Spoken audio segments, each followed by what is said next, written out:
Welcome to the Holistically Humble podcast. I'm your host, Katie, a registered holistic nutritionist, a yoga teacher, and a wellness enthusiast passionate about helping you thrive. This podcast is your space to explore holistic health, nervous system regulation, mindful living, and all of the tools that empower you to create balance in your body, mind, and soul. Whether you're here to deepen your wellness journey, find inspiration, or discover practical tips to live a healthier, more intentional life, then you are in the right place, my friend. My mission is to simplify wellness, spark meaningful conversations, and help you reconnect with your authentic self. Let's dive in and create a life that feels as good as it looks. Welcome to the Holistically Humble community.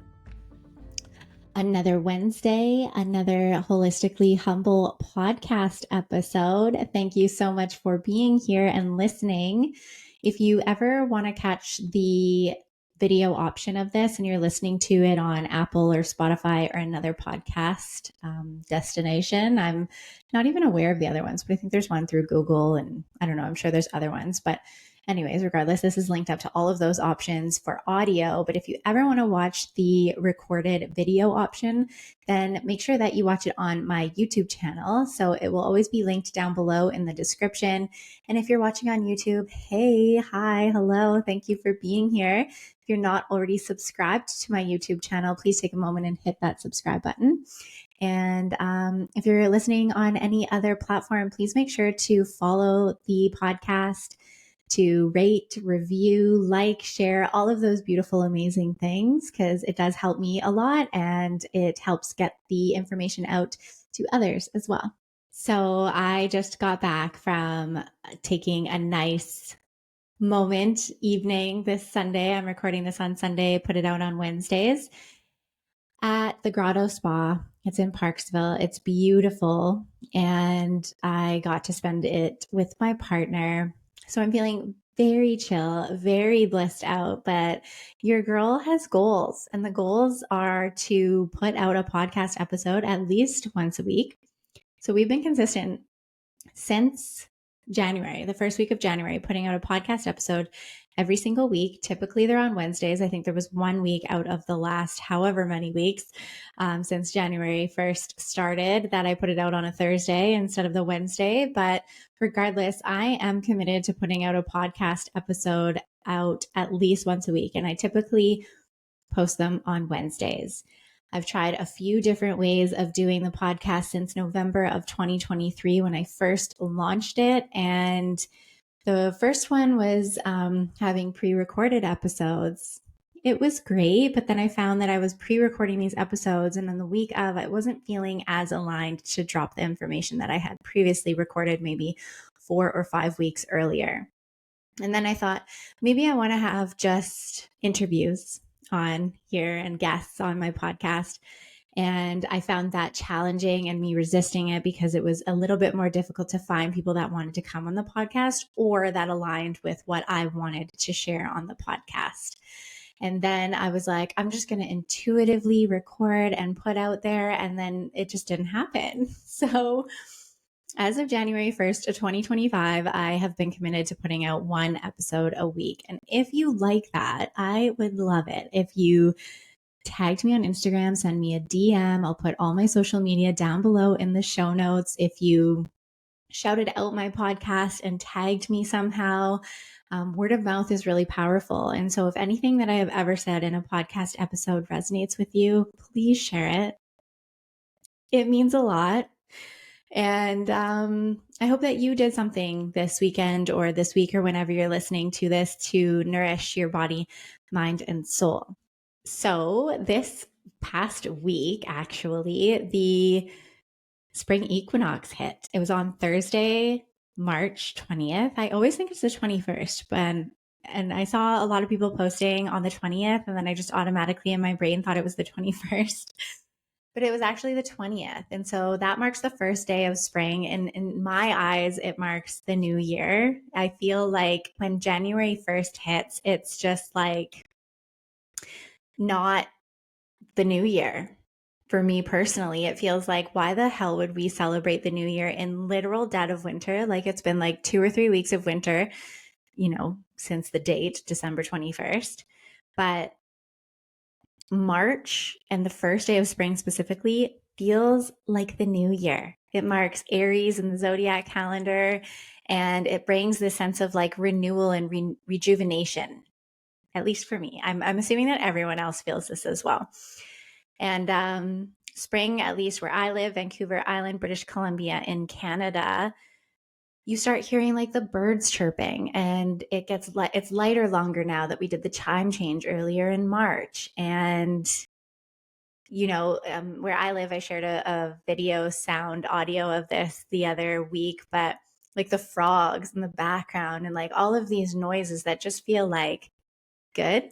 And like, I don't know, we've made it. We made it through winter. So I thought that I would focus this week's episode on spring detox, right? And I would love to share something with you for free. So if you look in the show notes of either whatever podcast option you're listening to this on, or the YouTube video description, you will see that I've created something free for you. And it's a spring challenge. So it's a daily challenge, as well as each day there's an additional challenge as well. And it's just something to spark that spring detox, that spring cleansing, if you will. As the seasons shift, our bodies naturally crave renewal. I'm sure you can feel this, right? You want to start cleaning out your house. You want to just, get some new things, get rid of old things, have an audit on your physical space, maybe your mental space, maybe your emotional space, all of those things. And as we clear out our closets and maybe our physical space and refresh our homes in the spring, it's actually a perfect time to support our bodies and minds in doing the same. But here's the thing. Detoxing isn't about extreme juice cleanses or quick fixes. It's about gently supporting our body's natural detoxification pathways so you feel more energized, clear, vibrant. And so in this episode, I will walk you through some simple and sustainable ways to detox both your body and your mind for a fresh, glowing start to spring. So if this sounds like something you're interested in, let's get into it. Grab a drink, go on your hot girl walk, commute, whatever you're doing. Let's dive in. So I thought I would start this episode by talking about what the hell is detox. Let's talk about it. Let's talk about what detoxing really means. So your body is actually designed to detox daily. Your liver, kidneys, lymphatic system, your lungs, the skin, these things are constantly working to eliminate and excrete toxins from your body. And what's the problem? Unfortunately, our modern lifestyle can actually overwhelm our systems, and we do this through processed foods, stress, environmental toxins, lack of movement, and such can slow detox pathways. So this might leave you feeling sluggish, bloated is a big one, mentally foggy. Honestly, the list goes on. So I want to bring awareness to an analogy, the bucket theory. So I want you to visualize a bucket, and I want you to visualize holes in the bottom of the bucket. And the holes in the bottom of the bucket are your detox pathways. So your liver, your kidneys, your lymphatic system, lungs, and skin, and your colon. I would say that as well. And so those are holes at the bottom of the bucket. And so in your daily life, you're putting in maybe some fast food, you got some stress, you're adding this to the bucket, some environmental toxins, whether that be maybe you live in a condensed city, you might light candles that have toxins in them, you might use body care products that have toxins in them. And so environmental toxins are going in, lack of movement's going in the bucket, and it can keep up because there's holes at the bottom, right? Your detox pathways are going to eliminate and excrete those toxins from your body through one of those avenues, right? But let's just say the avenues aren't working that well, and you keep putting it in, you keep putting in, keep putting, the bucket's filling up, and it gets to that threshold line of where it can only manage so much, and you keep putting them in, and you're not focusing on the detox pathways, the holes at the bottom of the bucket. And then that's when the bucket stuff, the junk in the bucket, the processed foods, stress, environmental toxins, and the like start coming out the sides. and it starts overflowing. And then symptoms might come up like acne, the bloating feeling, sluggish, mentally foggy, eczema, skin issues, colon issues, IBS, indigestion, heartburn, those types of symptoms start creeping up. And if you still don't focus on those detox pathways, those symptoms might actually turn into a full-blown diagnosis of some sort. And so what I do want to focus on here is, instead of focusing on detoxifying with extreme methods, because if you're listening to this and you're like, holy shit, I need to detox, I want you to be kind and start slow. And I want you to focus on supporting these natural processes by eating nutrient-dense food, whole foods, hydrating properly, moving the body to stimulate your circulation, going for walks, yoga, swimming, those kinds of things, reducing toxic exposure in our environment, and practicing mindfulness to release mental toxins like stress and negativity. So, with all of this in mind, let's talk about the top ways that you can detox your body and mind this spring. Again, if you want to check out my free offering to you, a spring cleansing challenge, if you will, then check out the link below. The goal is to support your body's natural ability to cleanse itself. I will say that again. The goal is to support your body's natural ability to cleanse itself. And here are a few easy ways that you can do that. The first thing I would say is start your day with warm lemon water. Keyword warm. This helps digestion. It hydrates the body. It supports the liver function. It promotes a bowel movement. And I would definitely recommend that you add a pinch of sea salt, pink salt, Celtic salt, something like that, to add some minerals back in there. And you want to drink warm because you don't want to shock your system first thing in the morning. You want to gently introduce fluid back into your day because you've just been sleeping for hopefully 6 to 8 hours. You want to eat more spring greens. So leafy greens like dandelion, arugula, parsley, these things naturally support our liver detoxification. Our liver is located in the right quadrant of our body. So your right hand, you just take it and it's a little bit like in and behind the rib cage there, the lower rib. So we want to support that organ. Oh man, it does so much for us that's unseen, and we just need to show it some love. You could add these greens to things like your smoothies, maybe soups or salads would be a great idea. Another thing would be to hydrate and flush toxins. So what I want you to do, if you know me, I'm a hydration queen. I never used to be like that, let me tell you. I never used to be like that, but now for the last 10 years, that's me. I want you to aim for at least 2 to 3 liters of filtered water daily. You could do this through adding things like herbal teas, things like nettle or ginger. Milk thistle would be amazing for extra support. And then making sure you're drinking your minerals and electrolytes as well. So doing some research, asking, reach out to me on Instagram. I'd love to have a chat about that, or just maybe consulting with a naturopath or your doctor if they're into that kind of thing. Another amazing thing would be support your gut health. I do have an ultimate guide to your optimal gut health ebook. It is linked on my website, but I will also link it down below so it's easy for you to just click and get access yourself. Supporting your gut is something that is so important. It plays a major role in detox. And so I want you to focus on fiber-rich foods, adding things to your diet such as flax seeds, chia seeds, cruciferous vegetables to help elimination. You could think of it as like that rough stuff that's going to rough up your colon in a gentle way and help the poop get the poop out. That's a great detox for your body. Daily poops. Move your body daily, my friends. Gentle movement like yoga, walking, rebounding on a trampoline can be so amazing for your lymphatic drainage and your circulation. You could also try dry brushing before a shower and stimulate detox that way. It's great.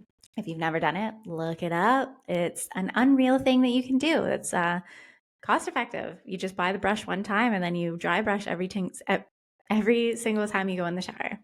And then another amazing thing would be to reduce toxin exposure.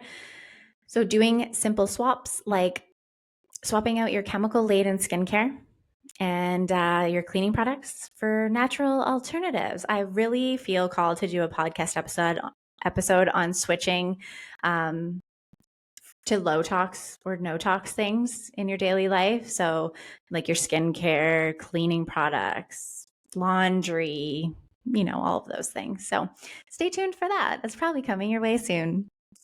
Every small change makes a difference here.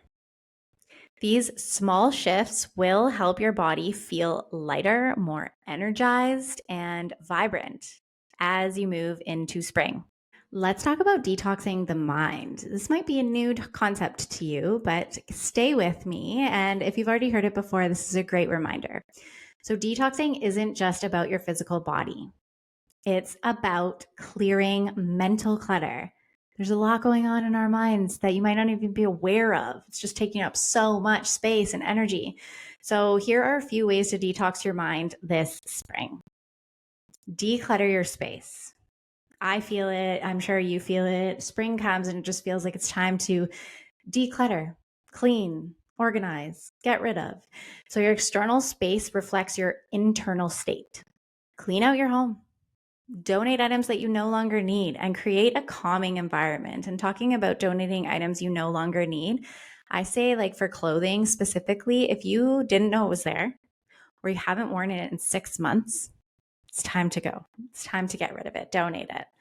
You could even do like I can't remember, like a clothing swap, I think it's called, where you maybe organize this on a Facebook group or with friends or something, and you all go through your stuff and then you bring it, and then you can just like pick through other people's things, but don't bring anything of yours home that you brought there.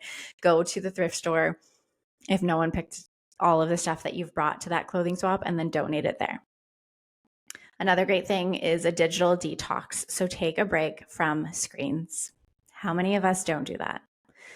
Unfollow accounts that drain your energy and set boundaries around your social media. I can't say this enough, but journaling for your mental clarity. Write out what's been weighing on you. A great prompt that I would recommend is, what am I ready to release this season? Breathwork and meditation, another great one. So deep breathing and mindfulness calms the nervous system. It's getting into our parasympathetic nervous system, our rest, digest, repair state. And this can help reduce stress and allow for a clearer and more present mind. Release emotional baggage, right? Whether it's setting boundaries, having an honest conversation, or letting go of old patterns, spring is such a powerful time for this emotional renewal. I have this quote from Pinterest. We're going on this a second episode in a row. If you don't know what I mean, go to last week's episode and listen to that. Spring cleaning isn't just for cluttered drawers. It's for cluttered minds. Out with the old doubts, in with new possibilities. It's just a quote I found from Pinterest. And another one, just because they're so great. Spring is a time to find out where you are, who you are, and move towards where you want to go or where you are going. With all of this being said, I hope that this episode inspires you to embrace spring as a fresh start. So what I want you to do is remember that detoxing isn't about extremes. It's not about the juice cleanses or the wild rose cleanses or things like that, but it's actually about making small and consistent choices that support your well-being. If you try any of these tips, let me know. You can connect with me again on my Instagram at Holistically Humble, or I will link it down below. Send me a message or tag me. I love hearing from you. And if you find this episode helpful, please share it with a friend or someone in your life who you feel like could use some of this spring renewal. Thank you again for being here, and I'll see you next time for another episode of Holistically Humble. Wishing you a beautiful and vibrant and detoxified spring. Peace, love, and avocados.